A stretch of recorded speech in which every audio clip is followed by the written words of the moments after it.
Welcome to another episode of The Brand Called You, a podcast and podcast show that brings you leadership lessons, knowledge, experience, and wisdom from thousands of successful individuals from around the world. I'm your host, Ashutosh Garg, and today I'm delighted and privileged to welcome a very, very accomplished and senior professional from San Francisco, USA, Mr. Scott Brown. Scott, welcome to the show. Thank you very much. This is an honor. I have to tell you, I'm humbled by that. Thank you. Scott is a Convergence Futurist. He's also the founder and chief executive officer of MOS Future. So, Scott, before we talk of convergence and you as a futurist, tell me a little bit about your own journey. Well, I've always been fascinated by communications. I've always been fascinated by the written word.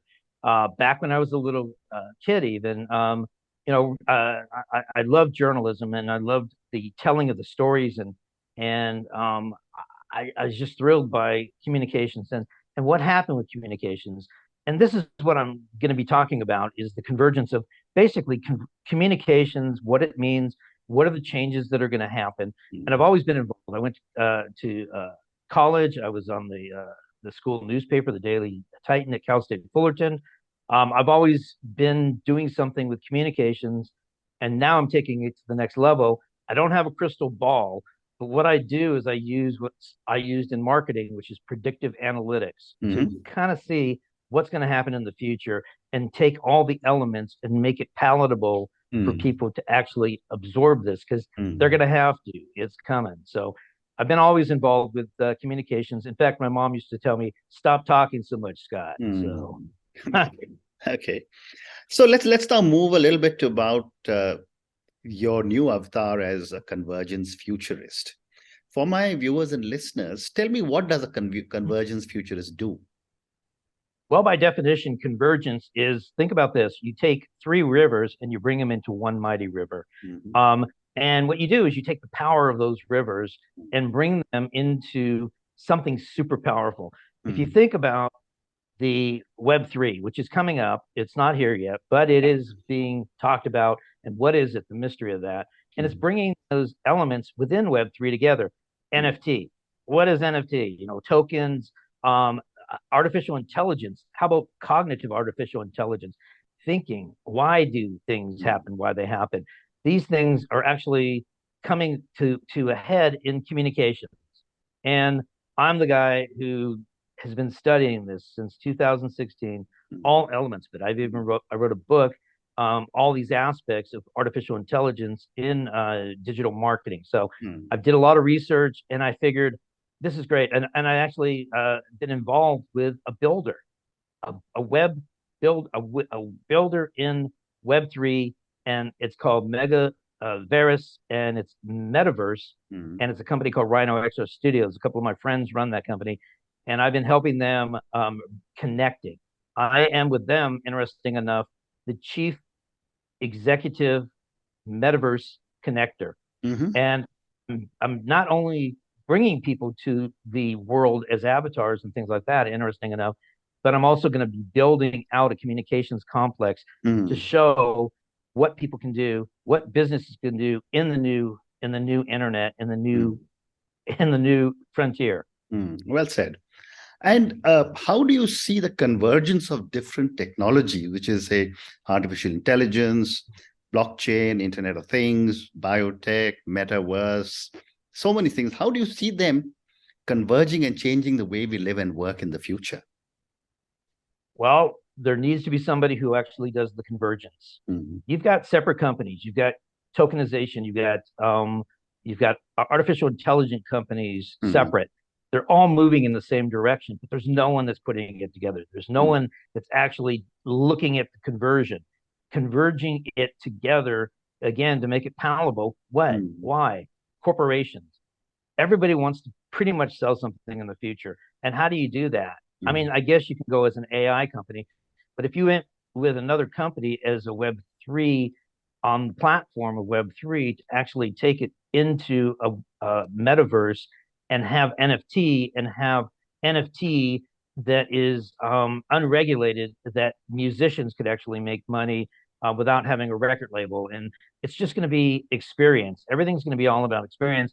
And there's and somebody has to pull it together. And so people like me, Mm. who's a convergent futurist who actually can see is I'm going to be able to go to boardrooms, I'm going to go to conventions, I'm Mm. going to get people to see that this is something they can do.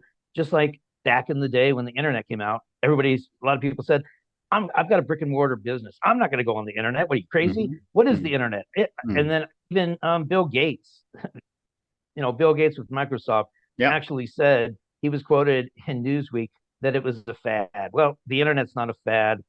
He even knows that now, obviously, too.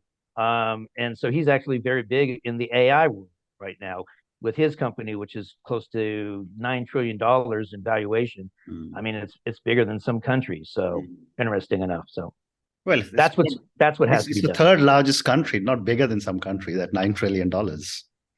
Well, exactly. I mean, it's in Bellevue, Washington. You're in the United States, and it's bigger than I don't know. Even I think it's bigger than Germany. Oh, yes, The yes, yes, GDP in Germany. So, yes, yes, absolutely. yep, So, yep. so moving on, Scott, how do you think a lot of these technologies will affect the job market and education? And how can the young actually prepare for these incredible new seismic changes that are happening?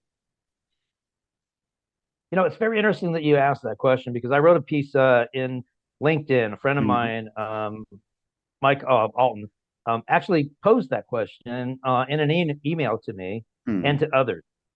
How do you stand in line with a bot? How do you Hmm. stand in line with artificial intelligence as a young person? And Correct. okay, it's not going to replace humans. We create the technology. Hmm. Somebody has to technology. Someone has to harness the technology, and someone has to do that. Um, it'll take away some jobs that people have. It'll take away some menial jobs because we're already seeing that. We're also seeing it in other technology, in other industries, in healthcare. Sometimes you can actually have artificial intelligence doing surgery on you Hmm. without a human, but guided by a human. And I don't know that technology very well, but when you see that a surgery is done with minimal invasion into the body, Hmm. that they can actually do that. It's crazy that and that's technology there. But so communication is huge now, and Hmm. it's interesting enough because when I was doing my research for my book on artificial intelligence and digital marketing, I realized that my industry is so far behind other industries. We're Hmm. starting to catch up, and I'm in the perfect position right now to be that convergence futurist. Hmm. I see the elements. I get fed information. I know what Walt Disney's doing right now, Hmm. how they're building out their executive team to Hmm. actually build the metaverse, their own stuff. I Hmm. see what's happening down the road from me with Facebook and Meta, which Hmm. is what they're not called now, Hmm. what they're doing. And, a lot of people said, "Oh my God, they had all these layoffs." No, they're Hmm. actually adjusting. They made some mistakes. They're adjusting. Like any industry, early adapters make mistakes. They have to adjust. And Hmm. Mark Zuckerberg made a few mistakes. He's Hmm. adjusting. Fine. Everything's going to be fine. And it'll be interesting because down in Silicon Valley, there will be a lot of new businesses coming out of Hmm. these people that Hmm. were let go from technology companies. Hmm. Hmm. Same thing happening with social media. Things are changing right in downtown San Francisco at Twitter. Who knows how long Twitter is going to be around? Hmm. I just heard about Pinterest laying off a bunch of people there too in Hmm. San Francisco. Everything seems to be happening here in San Francisco. It kind of Hmm.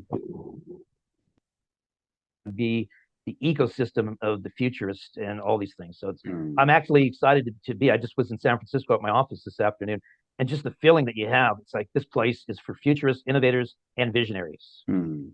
So the other question that is often being asked about a lot of these technologies, Scott, is that we are also worried about privacy and security of our personal data on Facebook. But with all these technologies, everything is out in the open now. How does one handle privacy and security? Well, that's going to actually change some because the European Union is getting involved. Hmm. We see that happening.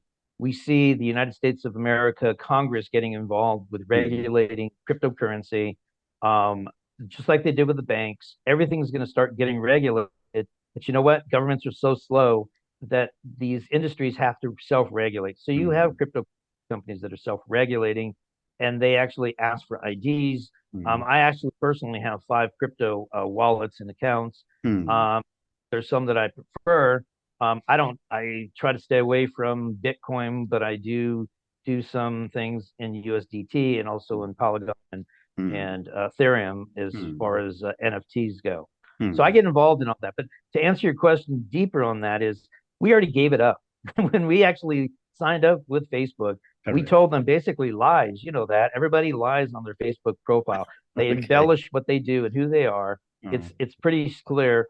And Google, next time you change your phone out, guess what happens? They know in the cloud everything about you. You've already given up Correct. privacy. So if you notice, they actually have you sign every time you go to a website. What happens? Cookies. Mm. Those cookies actually trace where you've been, your IP. It's very hard to commit crimes these days because the government, FBI, any M6, anybody can actually find you Mm. by your traces that you left in the Mm. internet. We Mm. are leaving, we're leaving pieces of us, and people can find it no matter what. Mm. Very interesting. And Scott, as a futurist, you see trends early, you understand their potential, and you help others to do the same. Help me understand, and all my viewers, how do you, as a futurist, understand convergence? And give me an example. Good, very good question. I have research teams. I Mhm. have people. A friend of mine is the chief creative officer and a partner at Rhino XR Studios. Mhm. He feeds me information. I just saw the other day something amazing. It's an avatar bot. Okay, so now why does somebody need an avatar bot? I mean, it's a woman, and you can actually ask her questions, and she's lifelike. There's a pause, and then she'll answer the question very intelligently. Mhm. And it's interesting to see this and happening and getting previews of this. I'll post that. Those types of things that are related to the Web3 and everything that's going on. The metaverse itself, building an avatar. How do you build an avatar? It's very interesting because I know how to do it. I actually learned how to build an avatar, and I also understand too how to do immersive marketing. I've been waiting for a long time to figure out how to actually market. That's my background is marketing. Mhm. And my friend Robert pulled me aside one day about several months ago, and he said, "We figured out how we're going to do this." I said, Mhm. "How are we going to do it? Do you want to know the secret?" Because it actually includes the Web 2 that's happening Mhm. right now, and in e-commerce. E-commerce is not going to go away; it's going to be still used, but it has to be used, and because the technology is not there to actually do the immersive marketing Mhm. itself. Does that Mhm. make sense? Absolutely. Makes a lot of sense. And a related question to marketing, since you are such a successful marketer, do you see any of these technologies coming into branding, marketing, and communication? Absolutely. Um, Artificial intelligence. I wrote a book for Book Boon, an ebook, and it's doing pretty well. I'm getting my royalties at the end of the month. Mhm. Um, and there are three elements and aspects that are actually involved in that. One of them is Mhm. video and actually scraping away content for the crawlers for Google Mhm. and other search engines. So Mhm. that's an aspect of that. So that Mhm. actually works in communications and in marketing. Mhm. Things are going to change though after July 1st. The way that marketers actually are being tracked or tracking websites is going to be changed. 88% of searches are done by Google.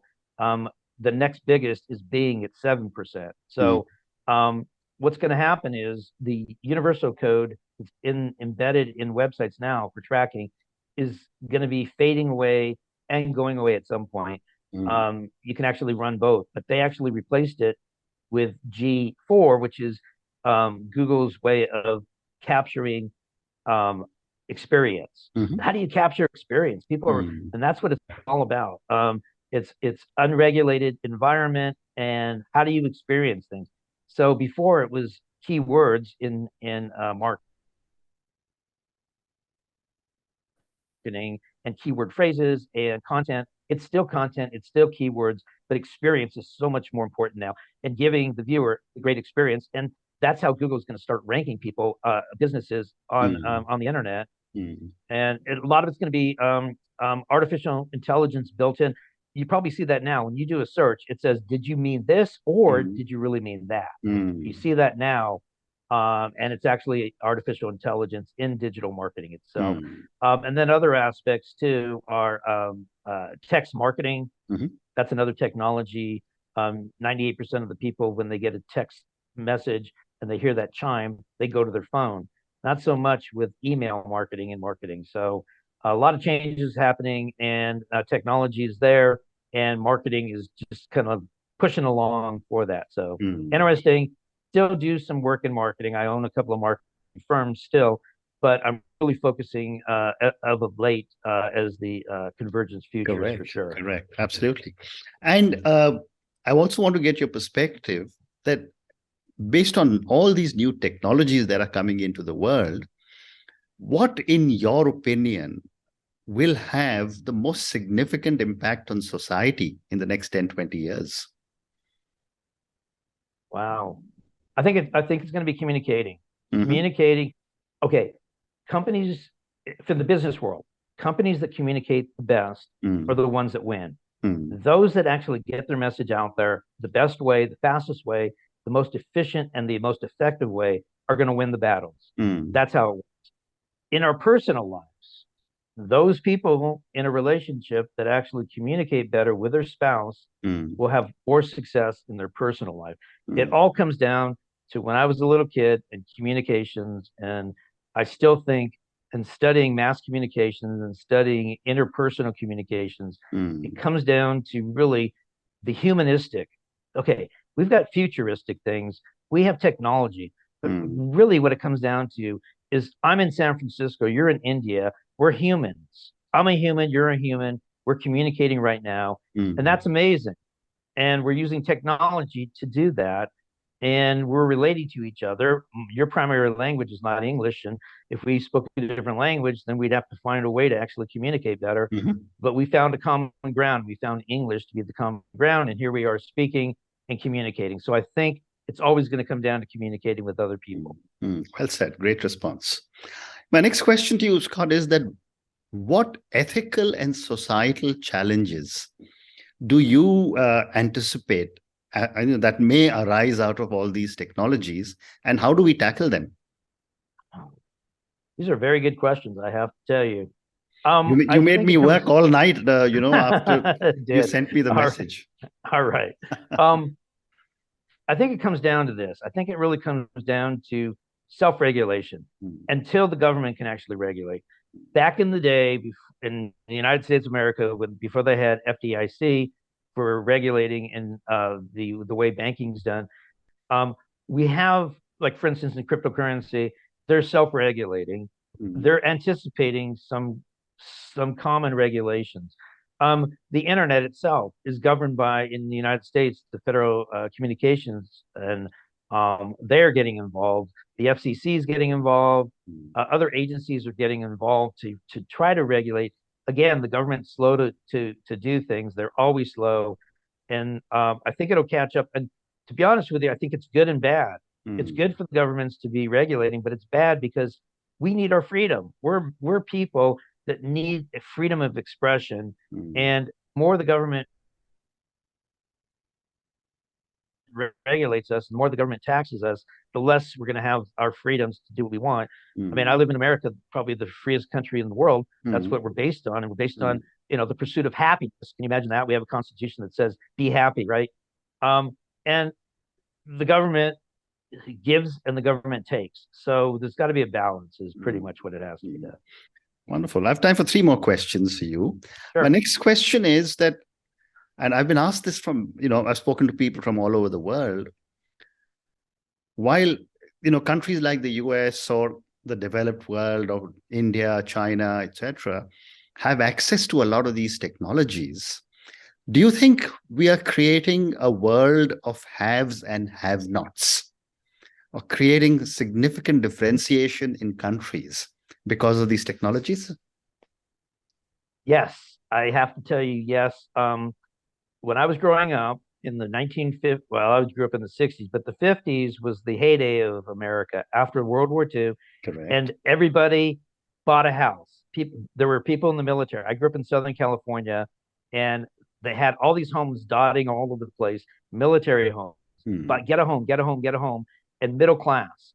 America was built on the middle class. To answer your question, though, America is getting so separated. We see in America alone the differences between the haves and the have-nots. We've got a terrible, terrible homeless crisis in America. I see it all the time in the downtown areas, including San Francisco. Terrible. You've got wealthy people that are holding on to their wealth. You don't have a lot of people in the middle class. The United States is the leading country for upper class, middle class, and lower class. And the ability in America to go from lower class all the way to the top, just like Alexander Hamilton, one of our founding fathers. He was a pauper, but he actually became the head of the Federal Reserve, and he became a very important figure in the beginnings of our country. That's amazing that a man from Scotland could actually be an indigent and then actually rise to where he is. You don't see that anymore. I don't think that's going to happen. I think the key, though, I got to tell you, the key for any country, anywhere, anyway, is education. When people ask me, Scott, what should I invest in? Because I do some investing too. I say, you know what? Invest in yourself, educate. Find out what you're good at. Find out how to educate yourself in that area, and then be your best and find your purpose. And that's going to make a difference in the world. If everybody actually didn't just sit around like automatons and sit and watch TV and actually found their purpose in life, we would be a better world, a better world of people finding their purpose. There are so many people that go to their death and they have no idea why they were even here. That's a pity, that's a shame, and that's our responsibility. And use technology to get there, fine. But educate online. I actually went to MIT later in life, 4 years ago. I got an education at MIT, their business center at Sloan Business School. It was the best thing I ever did. I mean, networking with MIT people. And I was there. It was a certificate program. I was there for 9 months, and it was probably the best education I ever got. So amazing people, amazing things going on the East Coast at MIT. Absolutely. And just pretty close to me here is Stanford University. Education, always. In fact, I'm thinking about going to maybe an Ivy League school at some point and doing online courses for that. Maybe